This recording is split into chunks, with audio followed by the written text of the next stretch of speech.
জয় যিশু তোমাদের সবাইকে। পিতা পুত্র পবিত্র আত্মার সাহায্যে আজ তোমাদের কাছে আসতে পেরেছি জীবন্ত ঈশ্বরের জীবন্ত অমৃত বাক্যবাণী নিয়ে। তাই পিতা পুত্র পবিত্র আত্মাকে ধন্যবাদ দিই আর তোমাদেরকে জানাই জয় যিশু। আমার জীবনের সমস্ত ভালোবাসা দিই। আজ আমি বাক্য বলবো তোমাদের কাছে। প্রথমে একটু প্রার্থনা করে নিই, তারপর তোমার বাক্য বলবো, কেমন? জয় যিশু। পিতা পুত্র পবিত্র আত্মাকে ধন্যবাদ দিই, প্রশংসা করি, গৌরব করি মহান নামে। পিতাগো, তুমি আদি অন্ত ভূত ভবিষ্যৎ বর্তমান। পিতাগো, আমাদের জীবনের তুমি সব। আমাদের জীবনের তুমি আদি অন্ত ভূত ভবিষ্যৎ। আমাদের জীবনের মেরুদণ্ড, অন্ধকারের শক্তি, অন্ধকারের আলো, আমাদের জীবনের অঙ্গ প্রত্যঙ্গ, আশা ভরসা, আমাদের স্বপ্ন, সব কিছু পিতা তুমি আমাদের সৃষ্টি করেছ, নিজে হাতে গড়েছ। তোমার জীবনের সমস্ত শক্তি, প্রেম, প্রীতি, আদর্শ, ভালোবাসা, স্বপ্ন, চাওয়া পাওয়া দিয়ে আমাদের তৈরি করেছ। পিতাগো, তোমায় থেকে অনেক অবাধ্য হয়ে দূরে সরে গেছি, তাই তো কষ্ট পেয়েছি, তাই তুমিও আমাদের সঙ্গে কষ্ট পেয়েছ। আজ তুমি আমাদের ডেকেছ, বেছেছ, মনোনীত করেছ সুখ শান্তিতে রাখার জন্য, দেওয়ার জন্য। তাই প্রাণ ভরে তোমাকে ধন্যবাদ দিই। প্রভু, আমার মহাপাপী পাপ অপরাধ ক্ষমা করো। প্রভু, আজকে যে বা যারা বাক্যটা শুনবে, গ্রহণ করবে, পালন করবে এবং শেয়ার করবে একে অন্যের কোলে, প্রভু গো, তুমি তাদেরকে তোমার রক্তমাখা হাত মাথায় দিয়ে আশীর্বাদ করো। তাদের সংসারকে পরিপূর্ণর ভাণ্ডার করে দিও। তাদের হৃদয়ে মনকে সরল সহজ শিশুর মতো করে দিও। তাদের সমৃদ্ধি দিও, সকল রোগ থেকে মুক্ত করো। তাদের সকল সংকট, বিপদ, সমস্যা থেকে তুমি রক্ষা করো যিশু নামে। আর এই বাক্য তাদের সদা সর্বদাই কার্যকরী হোক, তাদের জীবনের জীবন পথে চলার সাহায্য করুক। প্রভু গো, তুমি দয়া করো, দয়া করো প্রভু, যিশুর নামে দয়া করো। জয় যিশু। আমার শক্তি দাও, তোমার পবিত্র আত্মার শক্তি দাও, দয়া করো। প্রিয় ভাই বোন, আজ আমি বাক্য বলবো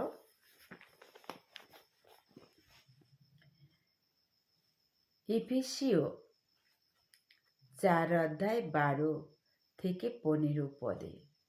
ঈশ্বরের শেষকালীন শস্য চয়ন চক্র মানে এবং পূর্ণাঙ্গ পুনরুদ্ধার মানে হলো যে এই বিশ্বজগৎ ধ্বংসের মুখে, সবাই যেন বাক্যে বাইবেলে বারংবার বলেছে যে এই বিশ্ব পৃথিবী ধ্বংস হবে। আর আমাদের মৃত্যুর সময়ে এসে গেছে। কখন কিভাবে মরবো আমরা কেউ জানি না।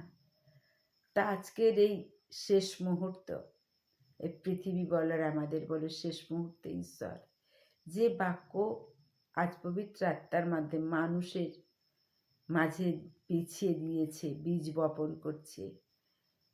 এই যে কেন না, যাতে আমরা আবার পুনর্জন্ম লাভ করতে পারি। মানে আমরা পুনর্জন্ম তো লাভ করেইছি। যিশুকে যে বা যারা বিশ্বাস করে তাদের একটা জন্ম হয়ে যায়। আর যারা বিশ্বাস করে না তারা জীবিত থেকে অমৃত, আর যারা বিশ্বাস করেছে জীবিত থেকে তারা জীবিত। তাই আজকের প্রত্যেকটা মানুষ তার জীবন পাল্টে যাবে এই বাক্যের সাহায্যে। বাক্যের দ্বারায় তাদের জীবন যা ছিল, মানে তাদের ব্যবহার, আচার ব্যবহার, স্বভাব চরিত্র যা কিছু ছিল, কিন্তু সব কিছুই বাক্যের দ্বারাই পাল্টে যাবে। তাদের আবার নতুন জন্ম সৃষ্টি হবে। তাদের বলছে এখন ঈশ্বরের প্রজাদের সমৃদ্ধি হবার সময়। এখন ঈশ্বরের প্রজারা যারা বিশ্বাস করবে তারা প্রত্যেকে ঈশ্বরের বাক্যের দ্বারায় তাদের জীবন সমৃদ্ধি হবে, তাদের জীবন আনন্দে ভরে যাবে, তাদের সংসার পরিপূর্ণ হবে। তারা মানে অনেক উন্নতির পথে চলে যাবে। বলছে শাস্ত্রের এই অংশটি বলে আপনার জীবনের জন্য ঈশ্বরের উদ্দেশ্য হলো আপনি যেন আত্মিক পূর্ণতায় খ্রিস্টের মধ্যে যে আত্মিক শুদ্ধতা ছিল একইভাবে যেন পরিপক্ক এবং সমৃদ্ধ হয়ে উঠতে পারেন। তাহলে ঈশ্বর কি চান? ঈশ্বর চান প্রত্যেকটা মানুষের জীবন, ঈশ্বরের যে আশা আকাঙ্ক্ষা প্রত্যেকটা মানুষ তার সন্তান যেন সমৃদ্ধি পায়, তাদের আত্মা পূর্ণতায় পরিপূর্ণ হবে এবং তাদের আত্মা শুদ্ধ হবে, পাপ থেকে মুক্ত হবে, তারা পবিত্র হবে, তারা সৎ হবে, ঠিক যেমন ঈশ্বরের ব্যবহার সৎ, পবিত্র, শুদ্ধ, বা প্রভু যিশুর যে ব্যবহার, সেই ব্যবহারগুলো প্রত্যেকটা মানুষের মধ্যে থাকবে। তবেই না ঈশ্বরের আমরা সন্তান হতে পারবো, তাই না? ঈশ্বরের কাছে থাকতে পারবো। ঈশ্বর চান এই রকম, তাই তার পবিত্র আত্মার শক্তি প্রত্যেকটা মানুষকে দিয়েছে। যদি পবিত্র আত্মার শক্তি না দেয় প্রিয় ভাই বোন, তাহলে মানুষ কি করে? পাপী মানুষ তো কিছু বুঝবে না, অবচেতন মন অবচেতনই হয়ে থাকবে। তাই তার পবিত্র আত্মার শক্তির মাধ্যমে আজকের প্রত্যেকটা মানুষ যেন পুনরুদ্ধার পায় এবং সমৃদ্ধি হয়। এটা আমরা দেখতে পাবো রোমিও 8:29 এবার 12 বলছে যে পরিপক্ক, ঈশ্বর যে মানুষকে বলছে পরিপক্ক করে তোলা। মানে দেখো, গ্রিক শব্দটির অর্থ যোগ্য বা সম্পূর্ণভাবে প্রস্তুত করে তোলা। তাহলে ঈশ্বর কি চান? প্রত্যেকটা ভগ্নচূর্ণ মানুষ, পাপে ভারে ভারাক্রান্ত মানুষ, দুমড়ে মুচড়ে পড়ে থাকা অসহায় মানুষ, তারা প্রত্যেকটা যেন আবার নতুন করে গড়ে উঠে তারা প্রস্তুত হয়। কি প্রস্তুত হবে? কি বলছে? তারা যেন প্রস্তুত হয়, সম্পূর্ণভাবে প্রস্তুত হয় স্বর্গে যাবার জন্য। তাহলে আপনার জন্য ঈশ্বরের উদ্দেশ্য হলো আপনাকে সম্পূর্ণভাবে পরিপক্ক, পরিপূর্ণ, সুসজ্জিত হয়ে উঠতে হবে এবং মণ্ডলীর উপর যে কাজের দায়িত্ব অর্পিত হয়েছে সেই কাজ করার জন্য তাকে প্রস্তুত হতে হবে। তাকে ঈশ্বরের রাজ্যে আত্মা জয় করতে হবে, অসুস্থকে সুস্থ এবং মন্দ আত্মাদের দূর করতে হবে। তাহলে ঈশ্বর কি চান প্রিয় ভাই বোনেরা? মানে ঈশ্বরের উদ্দেশ্য এটাই, ভগ্নচূর্ণ মানুষ, যারা পাপিষ্ট মানুষ, তাদেরকে পবিত্র আত্মার শক্তির মাধ্যমে তাকে গড়ে তুলছে এবং তাকে সমৃদ্ধি দিয়ে পরিপক্ক, শক্তিশালী, বলবান করে তুলছে, যাতে তারা নতুন জন্ম, পুনরুদ্ধার পায়, নতুন জন্ম পায় এবং তারাই যেন তাদের যে আরও যারা ভগ্নচূর্ণ হয়ে আছে, রোগী, যেমন মন্দ আত্মা ধরে, এইগুলোকে যেন সুস্থ করতে পারে। সেই যারা দুর্বল, বলহীন মানুষ, ঈশ্বরের আশীর্বাদে তারা বলবান, পরিপক্ক হবে এবং ঈশ্বরের কাজ করবে। এই শক্তি সম্পূর্ণ ঈশ্বরের দ্বারাই সম্ভব। সেই জন্য যেন মানুষ ঈশ্বরের ধন্যবাদের প্রশংসা করতে পারে এবং মানুষ যেন বুঝতে পারে ঈশ্বরের মহিমা, যে হ্যাঁ, ঈশ্বর বলে কিছু আছে। এখনো অনেক মানুষ ঈশ্বর বলে বোঝে না, তাই মানেও না, তাই তারা যেন বুঝতে পারে। এমন ভগ্নচূর্ণ মানুষদের তিনি পছন্দ করেন। ঈশ্বর তিনিই পছন্দ করে, তিনিই ঘুচে নেবেন। জয় যিশু। তারপরে বলছে কি দেখো, তাহলে আপনাকে পরিপক্ক করার জন্য তিনি চতুর্মুখী পরিকল্পনা করেছেন, যে আপনাকে যেন সদা সর্বদাই পরিকল্পনা করার, তিনি ঈশ্বর পরিকল্পনা করছেন এরকম ভগ্নচূর্ণ, পাপী, দুর্বল মানুষদেরকে কিভাবে গড়ে তুলে যেন ঈশ্বরের কাজে ব্যবহার করতে পারে। সেই ভগ্নচূর্ণ মানুষদের নিয়েই ঈশ্বর ব্যবহার করবে। তাই ঈশ্বর চায় না সেই অনেক ধনী রাজা, জ্ঞানী গুণী, ধার্মিক, তাদেরকে ঈশ্বর চায় না। ঈশ্বর চায় যাদের কিছু নেই, যারা রোগগ্রস্ত, যারা মানুষের পদদলিত, তারা বিভিন্নভাবে ভগ্নচূর্ণ মানুষদের টেনে চান। তাহলে দেখো, এর জন্য 1 নাম্বার কি বলছে? ঈশ্বর আপনাকে শক্তির এক নতুন অবস্থান উন্নীত করেন।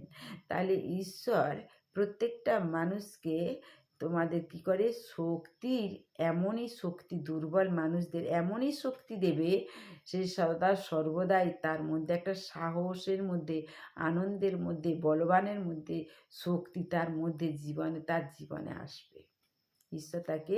ঈশ্বরের কত শক্তি বলো তো? সেই শক্তি মানুষকে দেবে এবং শক্তি দিয়ে তাকে উন্নতি করবে, অনেক উঁচুতে তুলবে, তার শক্তি দেবে, মনের জোর দেবে, বলবান করবে, পরিপক্ক করে তুলবে। তিনি চান আপনি যেন নির্ভয়ে শত্রুর মুখোমুখি হতে পারেন। তাহলে কি বলল? যে এতটাই ভয়হীন হবে, সাহস ধরবে ঈশ্বরের আশীর্বাদে, সে যেন সেই সে শয়তান খুব শক্তিশালী, বলবান। কেন বলো তো? সে যে স্বর্গের দূত ছিল, তার নাম ছিল লুসিফার, শয়তানে পরিণত হলো। কেন হয়েছে জানো তো? ঈশ্বর এই দূতকে খুব ভালোবাসত। স্বর্গে ঈশ্বরের এই দূত ছিল মানে স্বর্গের এক কাছের লোক, আপন লোক। তাই ঈশ্বর সমস্ত কিছু দেখাশোনার ভার এই দূতকে দিয়ে দিয়েছিল। কিন্তু এই দূত যখন সব দেখাশোনার ভার এই বুঝতে পারলো, এই লোভ জাগলো, সেই জন্য ঈশ্বর স্বর্গ থেকে বিতাড়িত করে দিয়েছিল। সেই জন্যে রাগ হয়েছিল শয়তানের, স্বর্গের সিংহাসন পেল না, আর স্বর্গ থেকে অপমান করে তাকে নামিয়ে দিয়েছে। সেই জন্য তার রাগে সে শয়তান ঈশ্বরের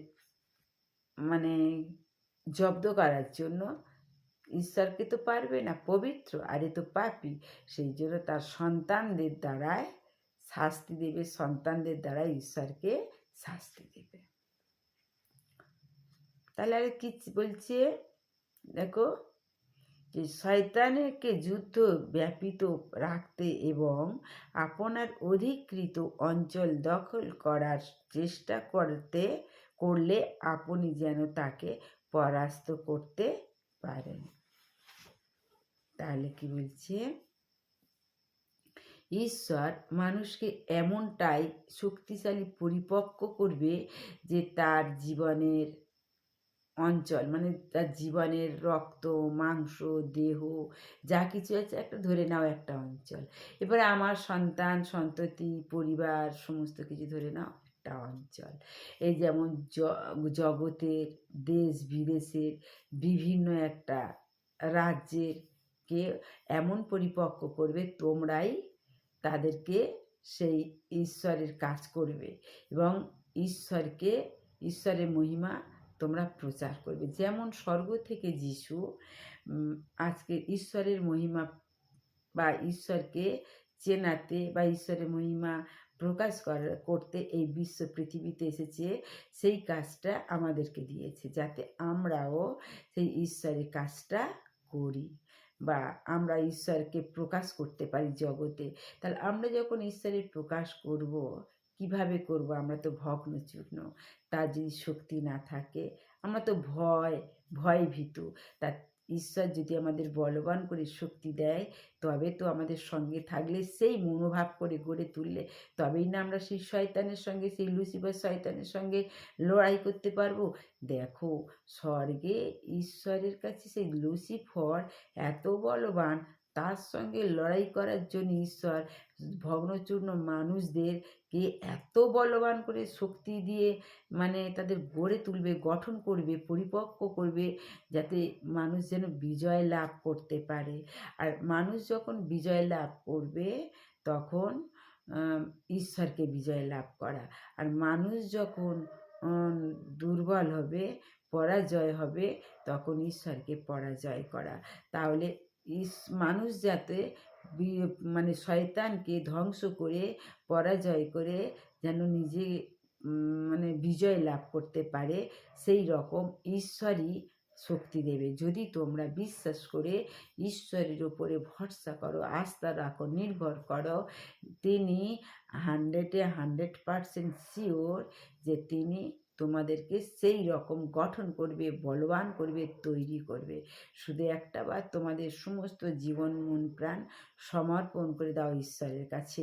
তিনি তোমাদের জন্য, তোমাদের কাজে নেবার জন্য, ব্যবহার করার জন্য রেডি হয়ে আছে।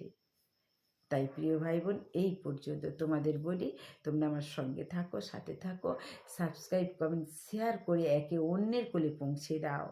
কারণ শেয়ার করলে যত মানুষের কাছে যাবে, তত ভেবো না প্রিয় ভাই বোন এটা টাকা পয়সার জন্য।